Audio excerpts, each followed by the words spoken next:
આજે ગુજરાતની વિધાનસભાના સત્રમાં 18મી માર્ચ 2026નો દિવસ. આજે તારાંકિત પ્રશ્ન ક્રમાંક 165થી મેં સરકારને એક પ્રશ્ન પૂછ્યો હતો. જો કે આ મારો પ્રશ્ન સમયના અભાવે ચર્ચામાં આવ્યો નથી, એટલે ગૃહની અંદર ઊભા થઈને આ પ્રશ્ન બાબતે કોઈ ચર્ચા થયેલ નથી.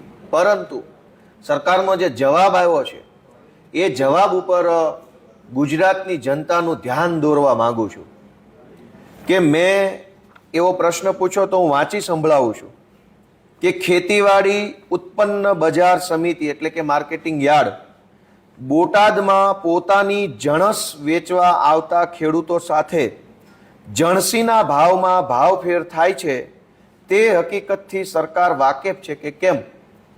આ સંસદીય ભાષા છે, શુદ્ધ શિષ્ટ ભાષા. કાઠિયાવાડીમાં કહેવું હોય તો બોટાદના યાર્ડમાં ખેડૂતો સાથે કડદો થાય છે, એ વાતની સરકારને જાણ છે? તો સરકારે મને લેખિતમાં આપેલું છે કે ના, અમને કાંઈ ખબર જ નથી.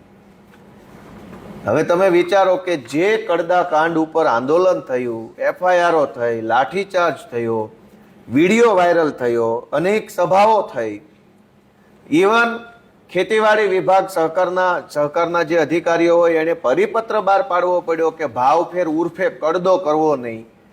બધું જ નજર સામે હોવા છતાંય સરકારે મને લખીને આપ્યું કે ના, અમને કાંઈ આવી ફરિયાદ મળેલ નથી કે અમને કાંઈ આવી ખબર નથી.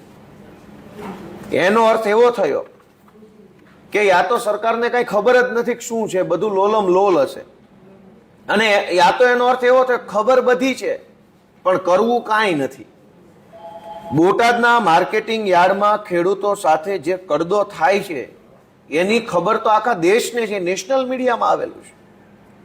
તેમ છતાંય આજે મેં બીજો પ્રશ્ન પૂછ્યો કે આવો ભાવફેર ઉર્ફે કડદો કરનારાઓની વિરુદ્ધમાં શું કાર્યવાહી કરવામાં આવી? તો સરકારનો જવાબ છે કે પ્રશ્ન ઉપસ્થિત થતો નથી. શું કામ? તો કે અમે કંઈ કરવા માંગતા નથી. એટલે આજે અત્યંત દુઃખ દુર્ભાગ્ય સાથે કહેવું પડે કે બોટાદના માર્કેટિંગ યાર્ડમાં થયેલા કડદા બાબતે સરકારને કાંઈ ખબર નથી, કોઈ ફરિયાદ માહિતી કાંઈ છે જ નહીં. જે ખેડૂતો આ કડદા સામે લડાઈ લડતા હતા એમાં આમ આદમી પાર્ટી દ્વારા પણ સહયોગ આપવામાં આવ્યો. એ વાત આજે ગુજરાતના ખેડૂતો સમક્ષ મૂકું છું કે આ સરકાર ભગવાન ભરોસે ચાલતી સરકાર છે, એમની પાસે કાંઈ માહિતી પણ નથી. એટલે આપણે પણ હવે આવી સરકારથી દૂર રહેવું જોઈએ. Thank you.